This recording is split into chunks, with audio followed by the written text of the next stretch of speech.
Donc le fort de Vaujours. Le fort de Vaujours est situé sur 3 communes et 2 départements. Donc il est situé sur les villes de Coubron, Courtry et Vaujours. Avec les 2 tiers, on va dire, qui sont sur la ville de Courtry, qui sont en Seine-et-Marne. Les autres sont situés sur la ville de Vaujours et la ville de Coubron, qui sont eux en Seine-Saint-Denis.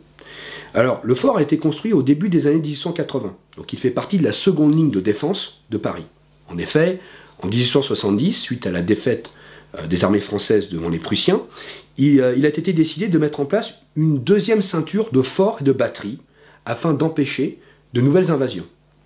En 1894, ils ont testé ce système de défense avec des opérations militaires, des tirs, voilà, etc., des manœuvres.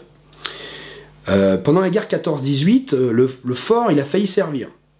Mais il y a eu le miracle des taxis de la Marne qui a permis justement d'écarter le danger et ces forts-là ont été épargnés.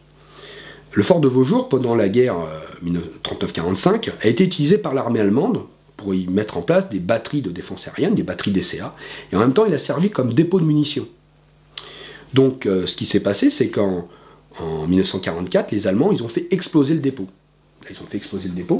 Donc là, ici, dans ce livre-là, si Vaujours m'était compté, ici, on a justement voilà, la photo, qui est ici, là, de l'explosion de 1944. Et bien sûr, il y a énormément d'explosifs qui n'ont pas explosé. Donc c'est pour ça que le CLUA lui-même parle d'années, de 11 années de déminage. Et à l'heure actuelle, on trouve toujours des munitions non explosées au niveau du sol, il suffit de passer avec un détecteur de métaux, hein. On tombe sur ces obus et ces cartouches non explosées au niveau du fort, ce qui pose déjà en soi un problème de déminage au niveau du fort qui n'a pas été réalisé, dans sa totalité.